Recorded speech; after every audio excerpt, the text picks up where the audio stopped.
Bienvenue dans un nouvel épisode du podcast « Aujourd'hui écrivons demain », le podcast qui met en lumière les acteurs du nouveau monde et favorise l'éveil des consciences. Je m'appelle Katia, je suis l'hôte de ce podcast et je suis la fondatrice de Redaxilve, une entreprise de rédaction pour les professionnels et les particuliers. D'un côté, j'aide les acteurs du nouveau monde à se raconter et à se rendre visibles en rédigeant leur contenu sur le web et les réseaux et en leur donnant la parole à travers ce podcast. Et en leur donnant la parole sur ce podcast. Et de l'autre, j'aide les particuliers à écrire leur biographie. Les témoignages, c'est mon dada. À travers ce podcast, je vous propose de découvrir comment des humains engagés et conscients participent aujourd'hui à la construction du monde de demain, le nouveau monde. Ils aspirent à un monde plus juste et plus respectueux du vivant. Ils se préoccupent des humains, des animaux et de l'environnement dans lequel ils évoluent et favorisent leur mieux-être. Tels des colibris, ils apportent leur pierre à l'édifice. Ils sont le changement que l'on veut voir dans le monde. Tous les lundis, je mets en ligne une nouvelle interview d'un acteur du nouveau monde pour que vous puissiez connaître son histoire et son talent, comprendre qui il est, ce qu'il fait, comment il est arrivé à faire ce qu'il fait, savoir ce qu'il apporte à ce nouveau monde. Je vous embarque avec moi le temps de cette rencontre en toute authenticité et humilité.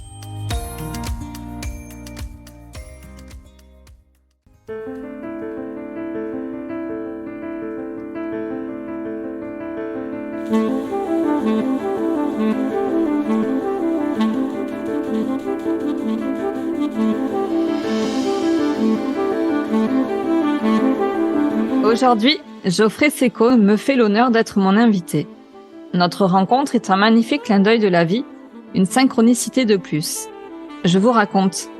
Il y a quelques jours, Geoffrey like mes stories sur Insta alors que j'y suis depuis peu. Nous ne nous connaissons pas. Je prends le temps de regarder qui il est et ce qu'il fait, et je découvre qu'il propose des concerts sous hypnose. Interpellée par ce que je lis, je tâche d'en savoir plus. Mon âme vibre littéralement à l'écoute d'extraits de son concert. Et là, incroyable mais vrai, je découvre qu'il passe en concert à 20 minutes de chez moi au mois de février prochain. Il me faut vivre cette expérience et l'interviewer, ça c'est sûr. Ni une ni deux, je le contacte et en quelques jours, nous voilà connectés pour cette interview parce que mon projet lui parle. Geoffrey est musicien et hypnothérapeute. C'est parce qu'il cherche à donner plus de sens à son art et à intégrer la dimension spirituelle dans la pratique de sa musique qu'il innove avec ce concept, dont l'intention est de nous connecter à notre monde intérieur en état modifié de conscience. En même temps qu'il joue sur scène, il nous guide vers d'autres perceptions. D'ailleurs, son concert s'intitule « Au-delà ». Assez de parlotte. Place à notre conversation qui s'annonce passionnante. Bonne écoute. Bonjour Geoffrey, je suis ravie de t'avoir avec nous aujourd'hui. Qu'est-ce que tu auras envie de dire pour compléter ta présentation ?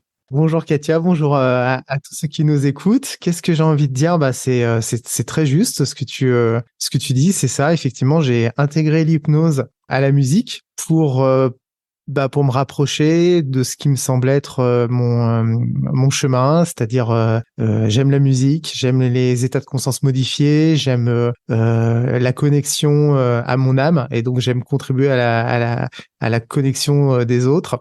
Donc j'ai créé ce concept de concert sous hypnose pour pouvoir exprimer ça. Voilà, c'est quelque chose qui me fait vibrer, qui me fait du bien depuis 7 ans. J'ai créé ça en 2015. Est-ce que tu peux nous raconter ton parcours ? C'est en commençant la musique à 7 ans, un petit peu par hasard. Je suis arrivé dans une maison dans laquelle il y avait un piano. Quand j'ai posé mes mains sur le piano, j'ai vraiment ressenti des choses magnifiques. C'est-à-dire que les sons, c'était plus que des sons, c'était aussi des sensations, c'était des couleurs. Donc finalement, instinctivement, j'ai vécu de la synesthésie. Et du coup, je faisais du piano tout le temps. Donc mes parents ont voulu m'inscrire au cours de piano, mais il n'y avait plus de place. Alors ils m'ont inscrit au cours de sax. C'était la mode dans les années 80. Et j'ai eu la chance de tomber sur un professeur génial qui évidemment m'a parlé de souffle parce que c'est l'outil de base pour faire du sax.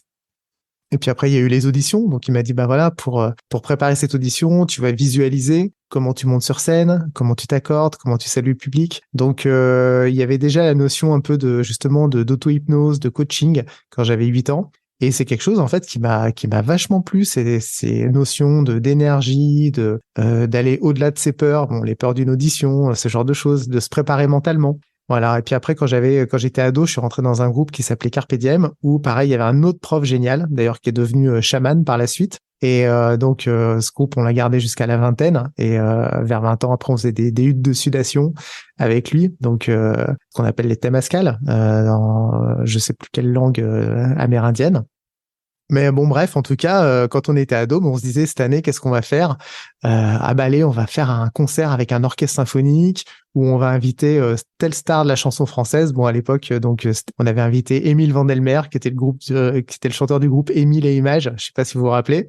On a écrit un opéra rock. Enfin, on a fait vraiment des trucs super sympas pour des ados, enregistrer des CD. Donc en fait, il y avait ce côté vraiment carpe diem, le cercle des poètes disparus, où on avait un professeur génial et hyper inspirant qui nous faisait croire que tout était possible. Donc moi, j'ai grandi dans ce truc-là, de me dire, ben ouais, en fait, si on a des rêves, on peut les réaliser.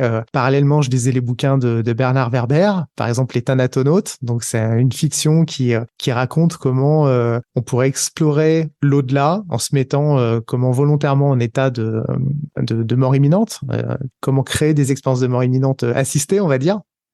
Donc moi, du coup, je lisais ça, j'essayais de faire des décorporations, j'adorais la mythologie, la philosophie. Donc voilà, c'est la musique et on va dire la conscience ou la philosophie, c'est quelque chose qui m'a toujours plu. J'ai toujours aimé écrire aussi. Donc à 18 ans, j'ai décidé de devenir musicien professionnel. Je suis allé à Paris puisque j'étais d'Aix-les-Bains. Je suis monté à Paris pour rencontrer du monde, faire le conservatoire, etc. Et puis je suis tout simplement devenu musicien professionnel. Ensuite, vers 25 ans, je suis allé dans l'école, on va dire, un peu mythique du jazz. C'est la Berklee School of Music à Boston. C'est considéré comme la super école de jazz pour apprendre. Donc ça, c'était un rêve qui se réalisait. En même temps, je rêvais toujours de jouer au Stade de France avec des stars et tout. Quand on est saxophoniste, on a envie de faire des grosses scènes avec un gros son. Donc c'est ce qui m'est arrivé vers la trentaine où j'ai joué avec Yannick Noah au Stade de France. Puis à un moment donné, on m'a proposé de faire une tournée avec Patricia Cass. Il fallait jouer du sax, donc ça c'était bon, de la flûte, du piano. J'avais joué tout ça. Puis il fallait jouer de la clarinette. Je savais pas jouer de clarinette, donc je me suis dit j'ai pas le temps d'apprendre la clarinette en 15 jours. Je peux pas faire 15 ans de gamme en 15 jours. Donc j'ai acheté un bouquin d'auto-hypnose. Même si je pratiquais déjà un peu l'auto-hypnose, là je me suis dit il faut que je m'y mette vraiment à fond. Et j'ai appris la clarinette en 15 jours. J'étais pas un premier prix de conservatoire en 15 jours, mais je pouvais me débrouiller suffisamment pour passer l'audition et être pris donc pour une magnifique tournée de 200 dates avec Patricia Cass un peu partout en Russie, en Europe et tout. Donc là, ça a continué à me dire, ouais, avec l'hypnose, avec on va dire la compréhension de son mode de fonctionnement, de ses apprentissages, on peut vraiment faire des trucs top et puis réaliser ses rêves, hein, tout simplement. J'avais la trentaine, je faisais tout ce qu'on pouvait faire avec comme saxophoniste. Donc, je faisais les émissions The Voice, La Nouvelle Star, Danse avec les stars, plein de tournées, Obispo, Tito Puentes, dans plein de styles différents. Donc, c'était vraiment cool. Et puis, il y a eu un moment, j'étais en tournée avec Aznavour et j'ai senti qu'en fait, j'étais arrivé au bout d'un cycle et que je voulais faire une musique plus personnelle, moins jouer pour les autres, plus jouer jouer ma musique et emmener les gens et puis faire le lien entre la musique et la conscience. Je trouvais que les concerts et que l'industrie musicale, c'était un peu ce qu'on connaît des supermarchés. Il y a les supermarchés, il y a tout ce qu'on veut dans les supermarchés, mais ça manque un peu de son âme. Ouais, de son âme. Et puis dans les supermarchés aussi, il y a la notion que il y a le petit producteur qui rame pour faire des carottes, et puis il y a un mec au bout de chaîne qui s'engraisse. L'industrie musicale, c'est vraiment la même chose. C'est-à-dire qu'il y a tous les musicos qui bossent comme des fous en instruments, qui sont payés des clopinettes, et puis au-dessus, il y a les majors ou par exemple les Spotify, les Deezer. Faut savoir que pour gagner 1 euro, faut qu'il y ait, je crois, 100 000 écoutes. Donc c'est un truc de fou, quoi. Comment l'industrie musicale rémunère les artistes. Donc moi, j'ai voulu sortir un peu de tout ce truc-là et proposer vraiment une expérience pour les gens qui ont envie de vivre les choses. Parce que aussi, je trouve que il y a beaucoup de livres, il y a beaucoup de connaissances qui est à notre disposition, mais qui vient parler au mental. Aujourd'hui, on voit à la Fnac, il y a des rayons de développement personnel qui sont énormissimes. Comment réaliser ses rêves, comment perdre du poids, comment machin. Mais à quel moment on fait les trucs? Donc, ce concert sous hypnose, c'est un moment d'expérience. C'est un moment où les gens ferment les yeux et ils vont rentrer en contact avec leur imagination. Ils vont être guidés dans un voyage initiatique, inspiré du chamanisme amazonien. Parce que quand j'ai eu cette idée de concert sous hypnose, personne faisait ça. Donc j'ai tapé concert sous hypnose dans Google, en français, en anglais, en espagnol. Je me dis mais mince, personne fait des concerts sous hypnose. Donc je me suis dit, bon bah je vais aller à la source des concerts sous hypnose. Les premiers concerts sous hypnose, c'est quoi? C'est le chamanisme en fait. C'est des gens qui utilisent pas l'hypnose, mais qui utilisent les plantes, par exemple, pour créer un état de conscience modifié, et qui utilisent la musique, qui vont appeler les Icaros en Amérique du Sud. C'est des chants archétypaux, le chant du guerrier, le chant du sage, le chant de l'amour maternel. Et ça va rentrer en résonance ou pas avec les personnes. Et quand ils entendent ces chants-là, ça va créer des sensations, des émotions, des pensées. Bon, en l'occurrence, dans la tradition chamanique amazonienne, il y a beaucoup de plantes purgatives, donc ça crée des vomissements, ce genre de choses. Là, c'est pas du tout ce qui se passe dans les concerts sous hypnose, mais toujours est-il que donc je suis allé au Pérou pour tester ça. Ça m'a vraiment donné une direction en fait. J'ai essayé de modéliser un peu ce chamanisme-là et de proposer donc des concerts sous hypnose. Pour moi, concert sous hypnose, c'est ma vision du chamanisme moderne. Voilà. Concrètement, comment ça se passe? Alors, ça commence par un premier morceau.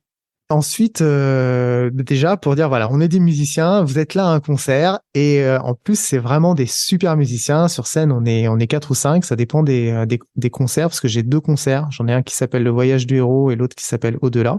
Ensuite, je présente ce qui va se passer. Donc je leur dis bah voilà. Là, ce que vous allez vivre, c'est de l'hypnose ericksonienne. C'est pas de l'hypnose de spectacle. C'est-à-dire qu'il y a personne qui va monter sur scène pour faire la poule. Là, c'est une hypnose qui est utilisée dans le milieu thérapeutique, dans le milieu du coaching, et qui s'adresse à tout le monde. Bien sûr, vous pourrez le vivre à votre intensité. Vous pourrez le vivre sur plusieurs plans, sur un plan artistique, sur un plan mental, sur un plan émotionnel, sur un plan spirituel. C'est vous qui voyez. Il y a des moments où vous allez ressortir peut-être de l'expérience.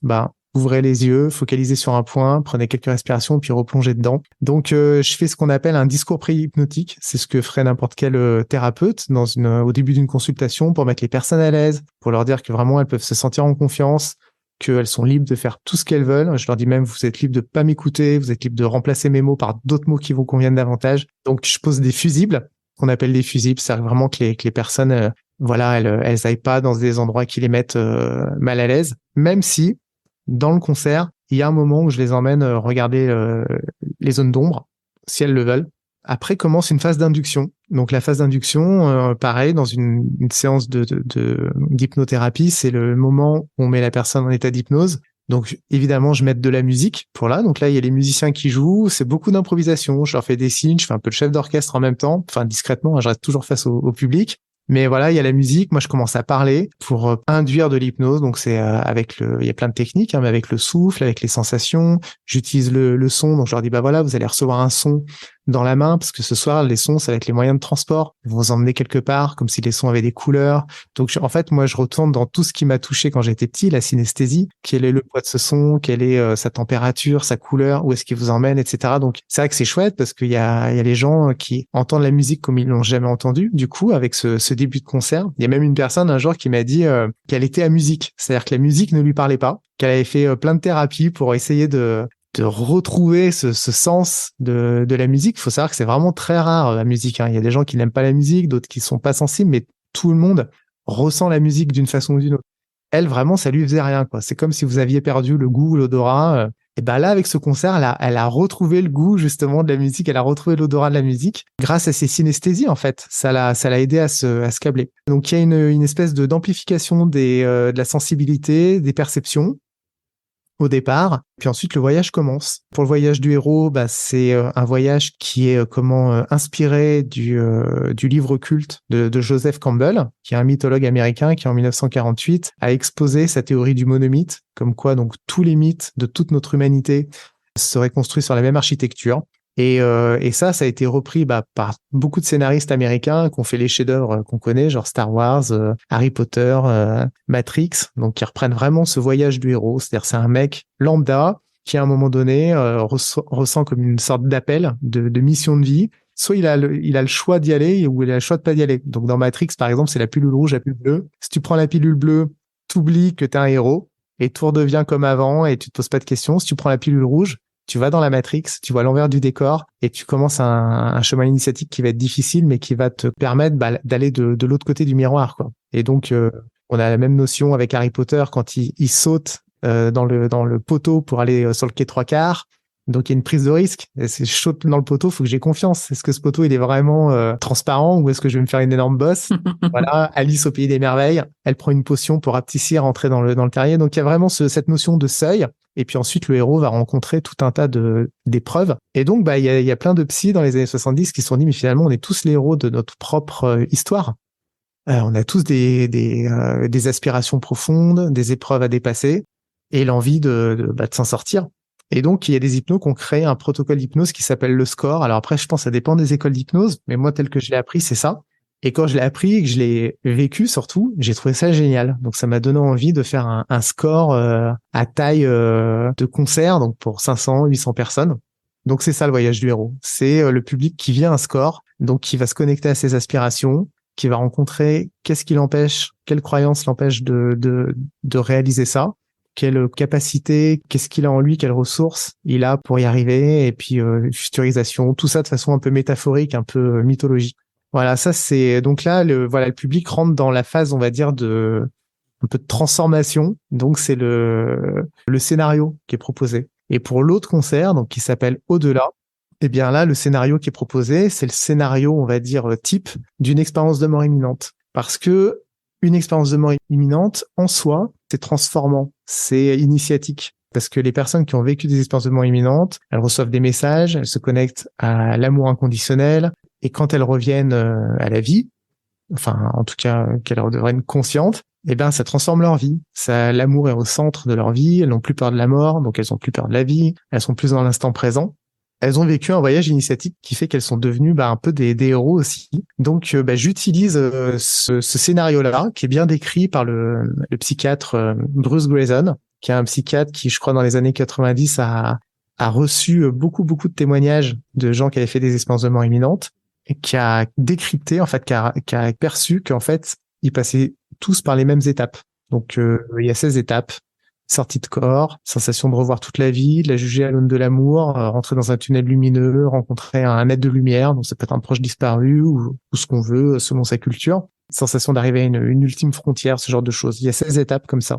C'est ce que je propose dans Au-delà, c'est de passer par les étapes symboliques d'une expérience de mort imminente pour vivre un voyage initiatique très lumineux qui permet de vivre en fait qui peut permettre de vivre de la transcendance, qui peut permettre de faire des deuils, qui peut permettre de façon psychologique de dire à quelqu'un qu'on a perdu trop vite qu'on l'aime ou de se l'entendre dire. Donc ça peut être très thérapeutique, ou de sentir tout simplement un apaisement.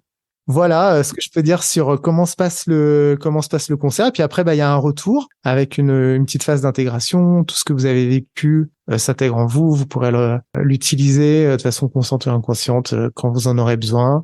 Voilà, ce genre de choses. Il y a un retour. Puis généralement, après, il y a un partage avec le public. Moi, je vends mes CD, mes bouquins, enfin comme à n'importe quel concert. Et puis les gens viennent me raconter un peu comment ça s'est passé. Et puis c'est super sympa. Avant de poursuivre l'interview, je vous propose d'écouter un morceau intitulé Dernière pensée. C'est le moment du concert, dans Au-delà, où les gens imaginent flotter au-dessus de leur corps et revoient tous les gens qui ont compté pour eux.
Pourquoi avoir pris le postulat de l'EMI, ou du moins d'avoir eu envie de recréer quelque chose qui s'apparente à une UMI? Alors, parce que quand justement j'avais 14 ans, j'avais lu ce bouquin de Bernard Werber, Les Thanatonautes. Et ce livre, il a été hyper important pour moi parce que après sa lecture, enfin moins peur de la mort. Et donc ça m'a vraiment fait du bien de lire ça. Ensuite, en lisant ce livre, je me suis pris pour un thanatonaute. Donc le soir, quand je posais le bouquin, j'imaginais que je sortais de mon corps et puis que je m'envolais. Et puis alors, soit ça se terminait par à mi-chemin dans un rêve et voilà. Et puis soit j'arrivais à rester connecté et puis à imaginer de plus en plus loin. Et puis un jour, ça s'est vraiment passé. Je suis vraiment sorti de mon corps. Donc j'ai fait un voyage astral, mais j'ai tellement flippé en fait que je suis revenu immédiatement dans mon corps. Donc ça a duré 2 secondes, mais ça s'est vraiment passé. Et je me suis dit, mais putain, c'est quand même bon. Après, je suis revenu dans mon corps, donc j'ai plus eu peur. Je me suis dit, c'est dingue quoi, ce qu'on peut faire avec l'imagination en fait. Donc et puis j'ai réessayé récemment, j'ai refait un stage là avec Mark O'Byrne, qui est, on va dire, un peu spécialiste, enfin, qui est spécialiste de ça. Et j'y suis arrivé à nouveau. Donc voilà, c'est quelque chose qui est, on va dire, qui est praticable, qui est entraînable. Tu peux nous raconter ce que tu as vécu, si ça peut se dire ou pas?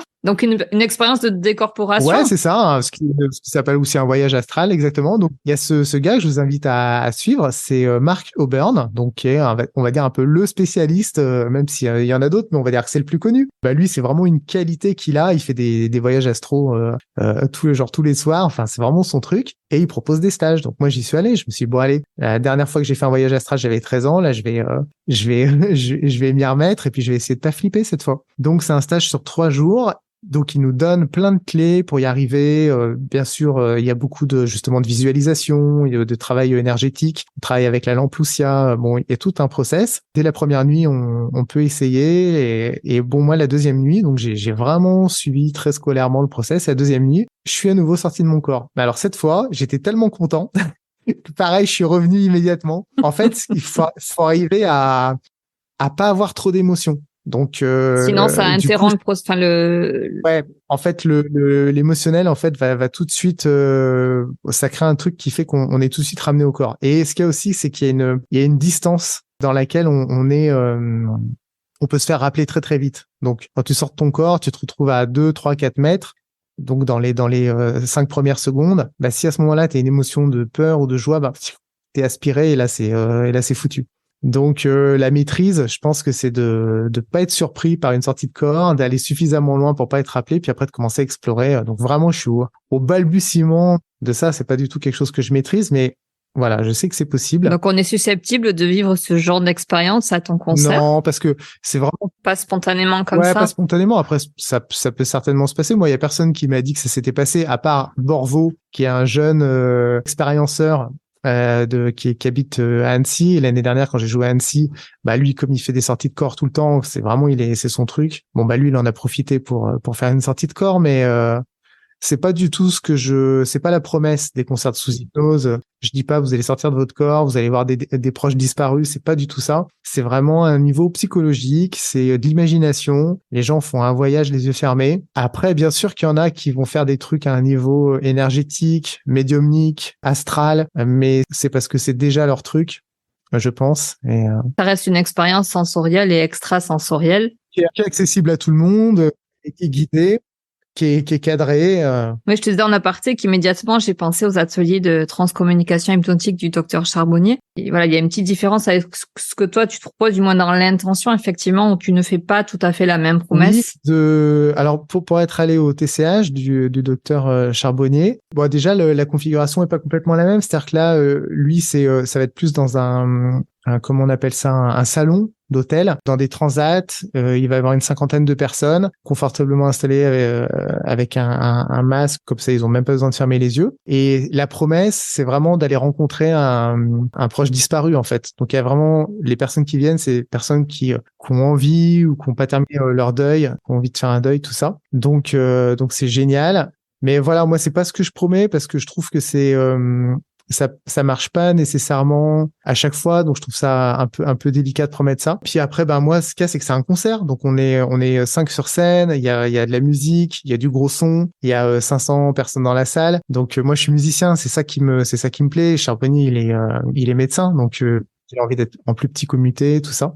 Mais c'est vrai qu'il utilise aussi le scénario d'une expérience de mort imminente, hein, parce que c'est quelque chose qui est bien connu, donc ce serait bizarre d'utiliser autre chose, on va dire, que ça. Après, je crois pas qu'il soit formé en hypnose, parce que de ce que j'ai vécu, plus une guidance, un peu méditation, mais il y a pas vraiment de technique d'hypnose, même s'il appelle ça transcommunication hypnotique. J'aurais été tentée de dire que oui. Tu l'as vécu? Oui, j'ai fait 3 séances. Ok. Comment tu l'as vécu, toi, alors? Différemment dans les 3 séances. Peut-être, ce qui a empêché peut-être de vivre pleinement l'expérience, c'est que j'y suis allée avec des attentes.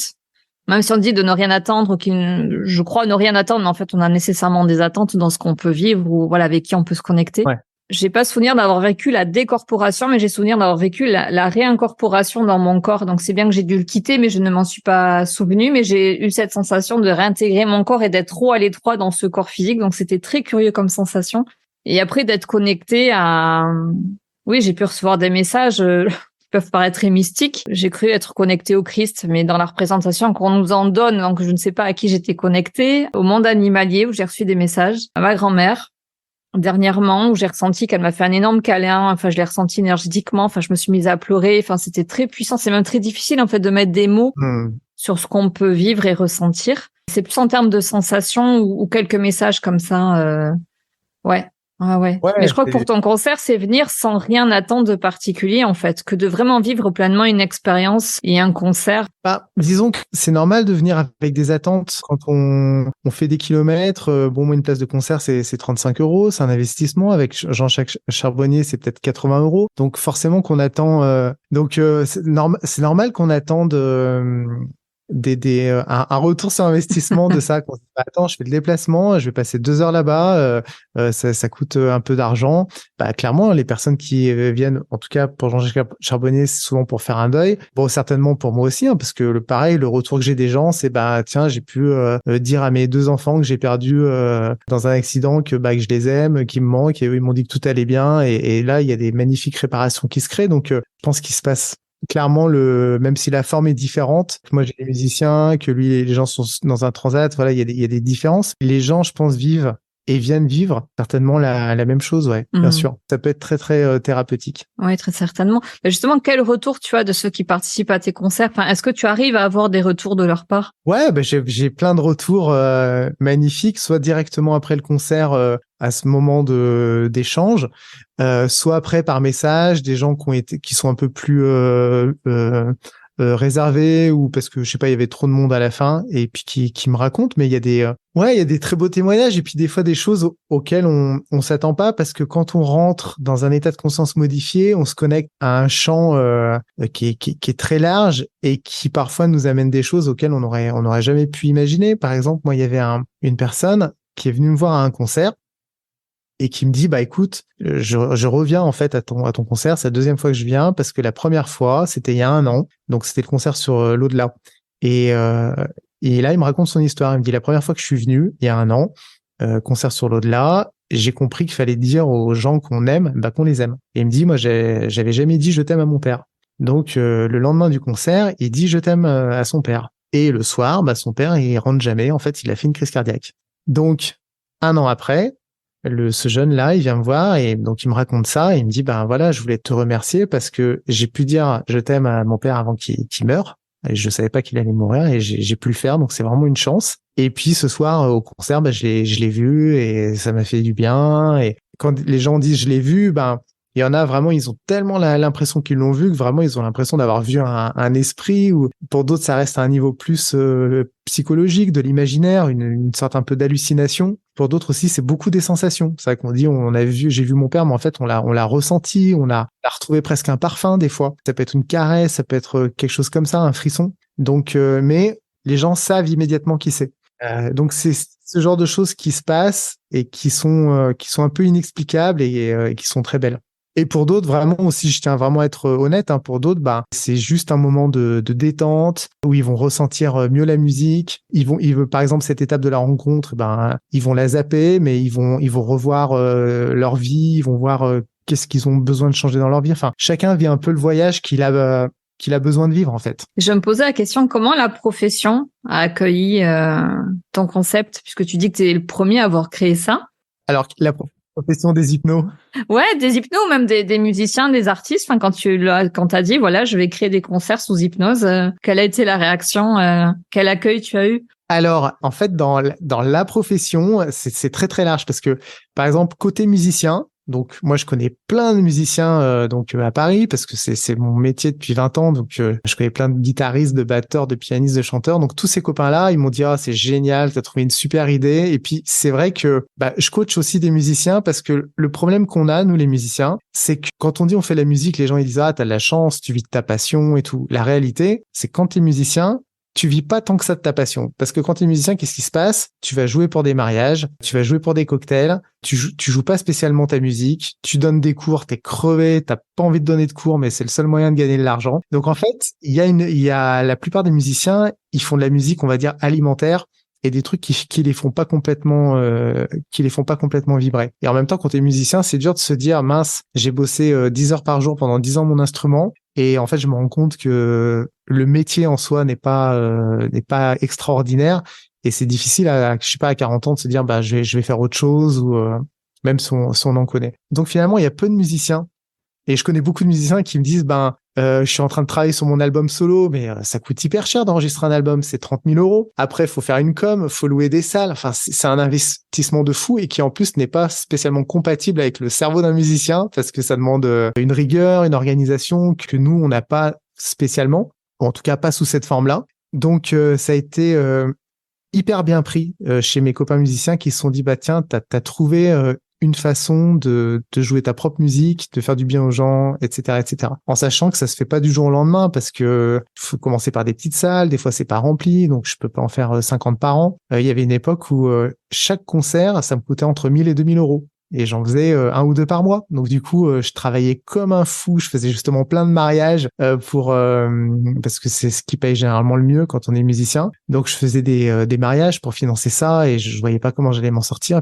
Et puis ce qui est génial là-dedans, c'est que justement avec l'hypnose, on travaille sur nos croyances, on travaille sur nos peurs, tout ça. Donc là, je me suis dit, ok, c'est quoi la croyance qui fait que je galère à faire connaître, par exemple, mes concerts sous hypnose ou à remplir les salles. Donc ce concert sous hypnose, pour moi, ça a été vraiment un miroir. Après, comment ça a été pris, par exemple, par une autre facette des professionnels de la musique, c'est-à-dire les tourneurs, les producteurs, ceux qui organisent des concerts, malheureusement, en fait, j'ai trouvé que cette partie-là des professionnels n'est pas très ouverte. C'est-à-dire que autant les musiciens, on fait de la musique, mais on joue pas toujours la musique qu'on aime. Autant les producteurs, c'est pareil, ils produisent des trucs, mais ils vont produire que des choses commerciales qui marchent. Ils vont pas vouloir prendre de risques. Et puis souvent, ils aiment la musique, mais ils sont pas spirituels, par exemple, parce que ils sont plus businessmen que les musiciens qui eux quand même sont ouverts vers quelque chose vers l'inspiration. Donc on est proche quand même de la spiritualité chez les musiciens. Donc, j'ai jamais trouvé de producteurs qui ont été séduits par concerts sous hypnose. Donc, par la force des choses, je suis devenu producteur de mes concerts. Mais pour l'instant, il n'y a aucun producteur qui a pigé, en fait, le projet, quoi. Pour eux, ça va être barré. Pour eux, c'est pas de la musique. Et faut rentrer un peu dans des cases. C'est pareil, quand on est à la Fnac, soit on fait du jazz, soit on fait de la variété, soit on fait du reggae. Mais là, concert sous hypnose, c'est quoi? Et oui, il n'y a pas de cases. Tu rentres pas dans les cases. Ouais, exactement. Donc voilà, côté producteur, tout ça, je crois que ça a juste pas été compris et alors que il y a un public et il y a une économie autour de ça. Donc t'es peut-être avant-gardiste dans ta démarche et qu'ils sont pas prêts à apporter ce genre de projet. Très sincèrement, ouais, je suis avant-gardiste parce que personne fait ça et personne ne produit ça. À part si, il y a Blue Line qui produit maintenant les spectacles de Bernard Werber. Donc Bernard Werber qui est ce fameux écrivain là que j'adore et qui maintenant a un spectacle qui est assez proche aussi du concert sous hypnose. Lui, il appelle ça Voyage intérieur. Et il y a une harpiste, Franqueur, qui accompagne la guidance de Bernard, donc une sorte de méditation guidée sur 5 thématiques. Mais voilà, Bernard Werber, je veux dire, c'est une célébrité. Il a vendu 60 millions de bouquins. Donc, un producteur qui produit Bernard Werber, c'est archi bankable. Il fait des salles de 2000 places. Donc, et Blue Line produit plein d'autres artistes. Du côté du producteur, c'est les fameux vendeurs de grande surface, hein. Petits produits bio. Je pense que ça viendra, mais dans quelques temps. Mais finalement, ça te laisse aussi une certaine liberté, c'est-à-dire c'est sûr, ça te rajoute une casquette supplémentaire, mais tu as toute la liberté de produire comme tu en as envie. Exactement. Donc c'est génial. Et aujourd'hui, je pense que si un producteur venait me voir en me disant c'est super tes concerts, je te produis, déjà je serais très prudent et je lui dirais produis-moi 2-3 concerts, on voit ce que ça donne. Mais je pense que je garderai effectivement les clés du truc. Et puis après, comment ça a été pris côté hypno, je pense que c'est apprécié parce que ce qu'on vit, côté hypno, c'est que souvent on est un peu agacé que les gens ne connaissent pas suffisamment l'hypnose parce qu'ils la connaissent à travers l'hypnose de spectacle. Donc je sais que les hypnos par exemple vont moyennement apprécier Mesmer. Bon, enfin en tout cas, il est clivant. Il y en a qui vont l'adorer parce qu'il a le mérite de faire connaître l'hypnose, et puis d'autres vont le détester parce qu'ils vont dire ouais, mais ça c'est pas de l'hypnose éthique. Il fait se tirer une balle aux gens qui sont sous hypnose. C'est pas du tout éthique, c'est pas bien, et puis ça dessert la profession. C'est exactement la question que je voulais te poser justement. Oui. Ouais, voilà. Donc moi j'ai les deux avis, c'est-à-dire que oui, à la fois ça fait connaître l'hypnose et en même temps c'est contre c'est de la désinformation parce que l'hypnose ce n'est pas que ça. Donc moi c'est vrai que ça me tient à cœur ces concerts sous hypnose parce que ça fait aussi connaître auprès d'un large public qui peut-être n'est jamais venu à une séance d'hypnothérapie, peut-être est là par hasard parce qu'il pense que ça va être du mesmer. Ils disent ah ouais d'accord, l'hypnose ça peut être aussi un truc qui fait vraiment du bien, qui touche tout le monde et pas juste une poignée de personnes qui sont sur scène et qui font la poule. Non, d'accord, ah ouais, ça vient toucher tout le monde. Donc il y a un côté pédagogique dans mes concerts sous hypnose. Et puis aussi souvent moi les quelques producteurs que j'ai rencontrés qui à un moment avec qui j'essayais de dire ouais, produisez-moi, machin, ils me disaient mais t'es combien sur scène? On est 5 musiciens. Ah mais 5 musiciens, alors faut louer du matos, faut payer 5 cachets, un ingé son, c'est pas rentable ton truc. Moi, ça me plaît aussi qu'on soit 5 musiciens, que ce soit pas un DJ. Aujourd'hui, on va à des festivals, on paye 150 € pour aller à un festival et on voit 3 DJ. Enfin, voilà, on est clairement dans la dynamique de la grande surface. Il y a un mec qui balance des disques avec une platine. C'est, je veux dire, entre ça et un mec qui joue du violon, par exemple, le violoniste qu'il y a dans mon groupe, le savoir-faire, c'est incroyable. Comment il joue du violon. C'est un mec, il est allé chercher sa musique, il est allé en Écosse, il a passé des années en Écosse pour apprendre la musique traditionnelle celtique. Après, il est allé en Inde, il est allé dans les pays du Maghreb pour apprendre les musiques berbères, tout ça. Donc c'est ça qui est sur scène, quoi. C'est tout ce vécu des musiciens. Il y a un bassiste, un batteur, un pianiste. Pour moi, c'est important de proposer un truc qui soit authentique et puis qui soit de qualité. Comment vous composez les morceaux? C'est toi qui les écris, après il y a les arrangements avec tes autres musiciens? Comment ça se passe? Le premier spectacle, Le Voyage du héros, ça s'est passé d'une certaine façon et au-delà, ça s'est passé d'une autre façon. Pour Le Voyage du héros, j'ai d'abord composé des musiques en Australie. À l'époque, je me formais en médecine chinoise, donc j'étais parti en Australie. J'ai voulu faire un album sur les 5 éléments, les 5 mouvements du Tao. J'ai enregistré cet album, après j'ai fait une petite tournée, puis en racontant aux gens comment j'avais composé la musique, et puis en leur jouant la musique, je voyais qu'ils rentraient en transe. Et c'est ça qui m'a donné en fait l'idée de dire tiens, on pourrait vraiment officialiser le truc et faire des concerts sous hypnose. Et c'est là où j'ai compris que ça n'existait pas. Et ces musiques-là, après, moi je me suis formé en hypnose, j'ai écrit ce concert sous hypnose, Le Voyage du héros, et j'ai gardé ces musiques-là. Donc c'est les musiques qui m'ont amené vers le concert sous hypnose. Alors que pour au-delà, après, je me suis dit, tiens, j'aimerais bien faire un autre album avec une autre thématique, et particulièrement donc celle de l'au-delà. Et donc là, je suis parti dans l'autre sens. Je me suis mis en état d'hypnose, j'ai vécu les étapes décrites par ce fameux psychiatre, la Bruce Grayson, les 16 étapes de la mort imminente.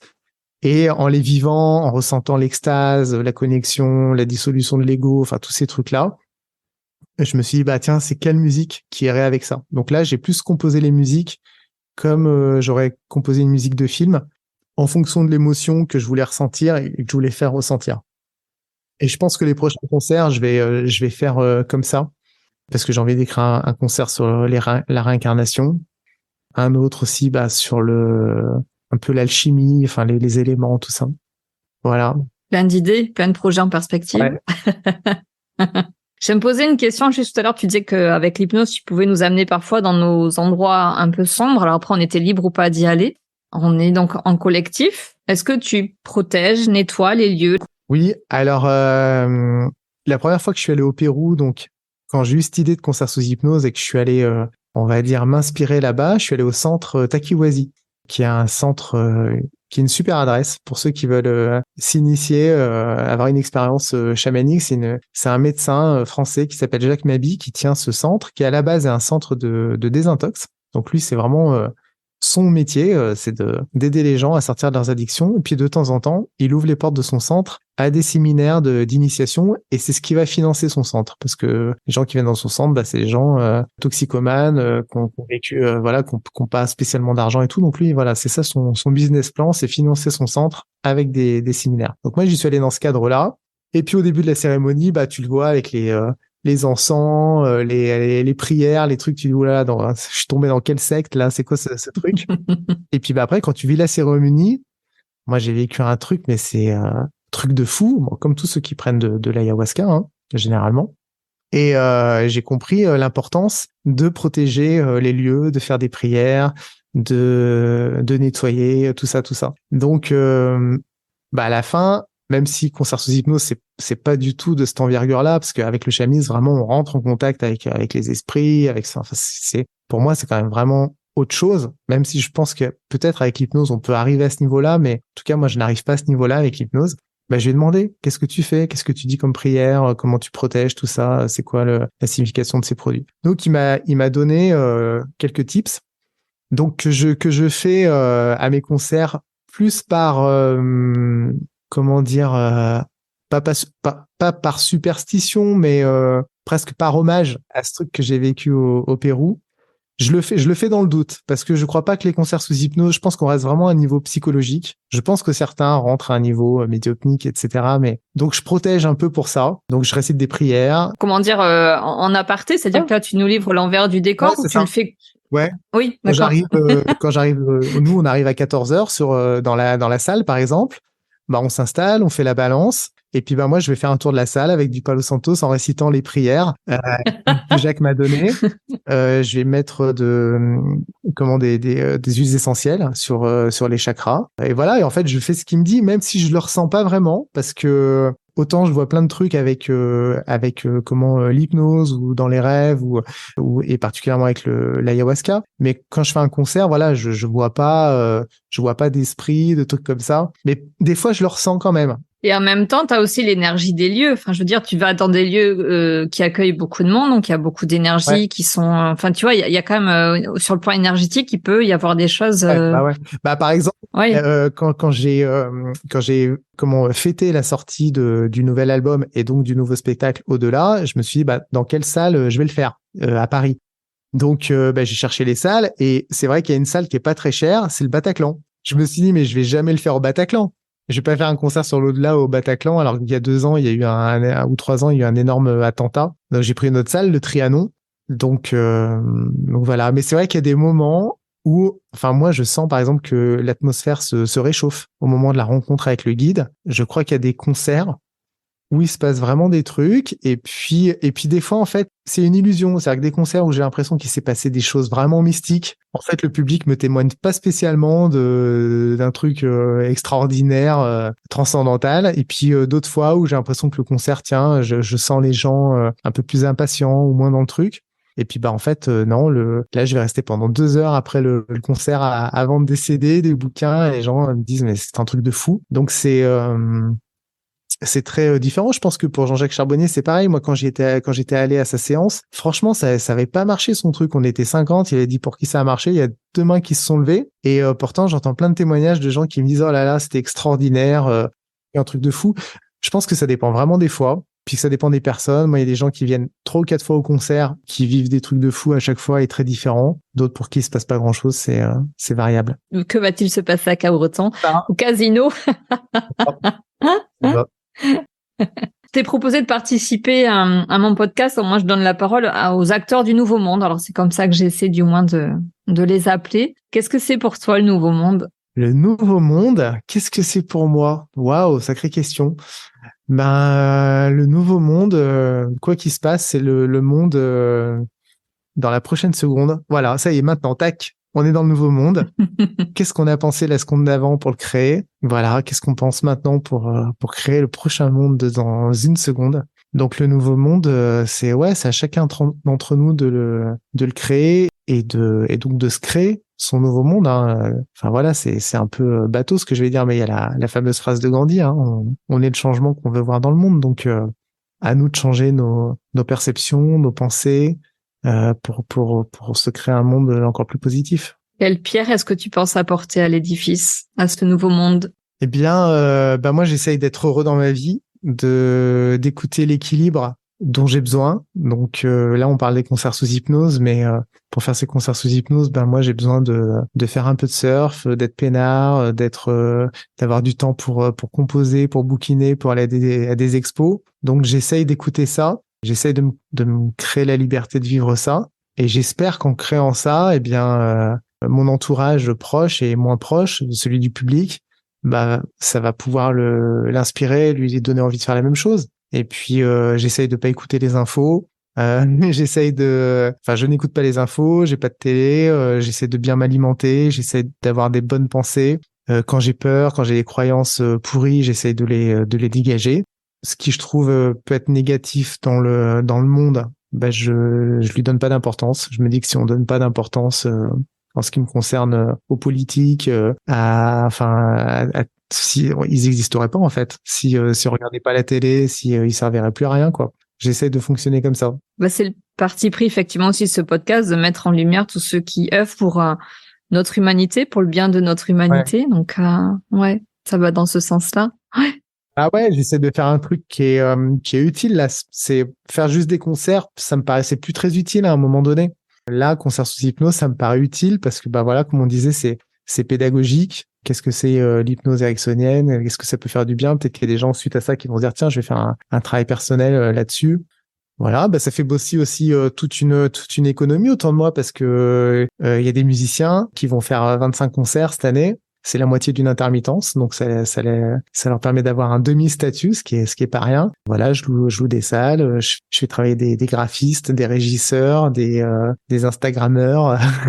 Je pense que c'est positif, ouais. Ça laisse quand même une bonne trace. Là, alors on est le 8 décembre. T'as pas encore commencé la tournée?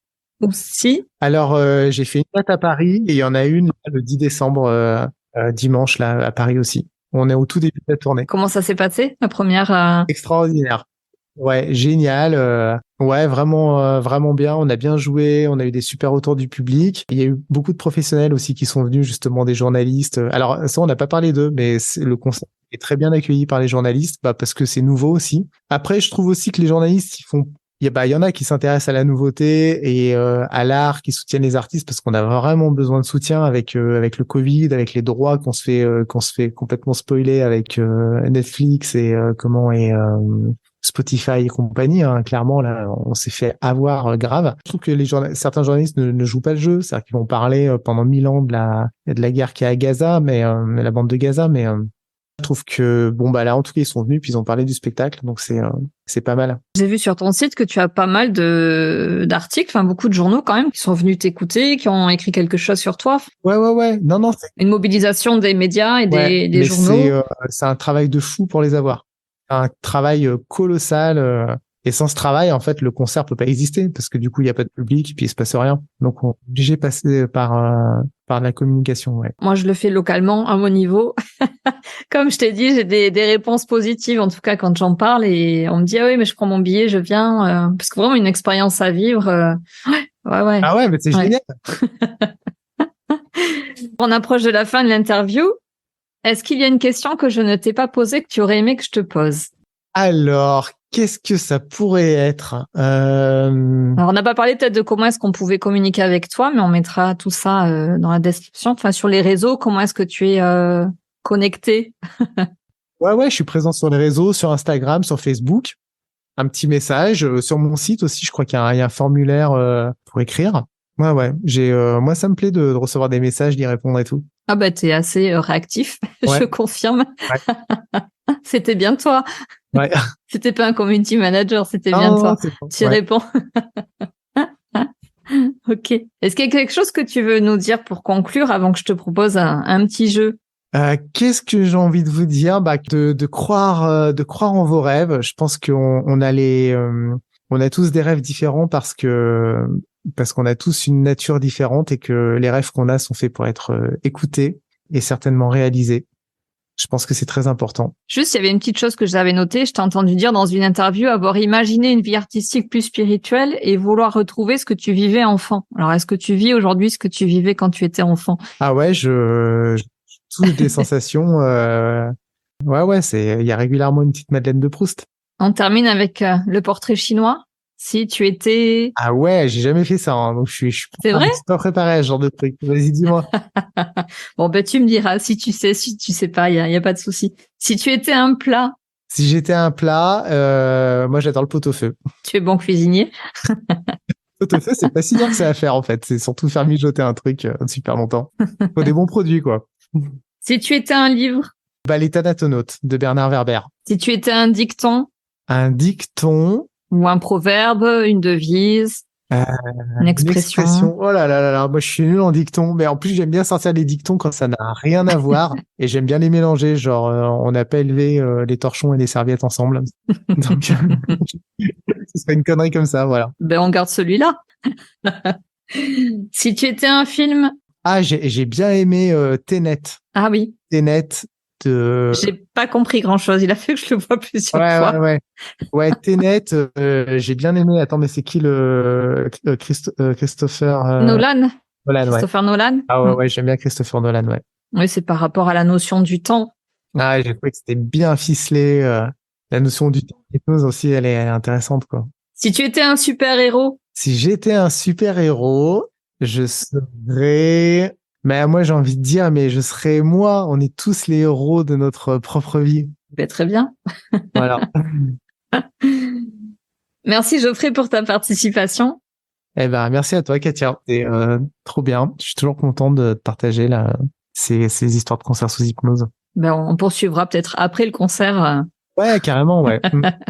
Et merci beaucoup pour votre écoute. Donc, j'espère que le parcours de Geoffrey vous aura inspiré. N'hésitez pas à le contacter directement sur ses réseaux. Vous trouverez tous les liens dans la description de cet épisode et toutes les dates aussi de tes concerts à venir. Ouais, ok. À bientôt. À bientôt. Merci Katia. Merci tout le monde. À bientôt. À une prochaine en concert ou ailleurs.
J'espère que vous aurez pris plaisir à nous écouter. Si vous avez aimé cet épisode et que vous souhaitez continuer à découvrir les histoires de ces acteurs du Nouveau Monde, n'hésitez pas à vous abonner. Et si vous voulez être tenu informé de la sortie du prochain épisode, abonnez-vous à mon profil sur LinkedIn. Merci d'avoir pris le temps de passer ce moment avec nous. Je vous dis à très vite pour un nouveau témoignage d'une belle âme.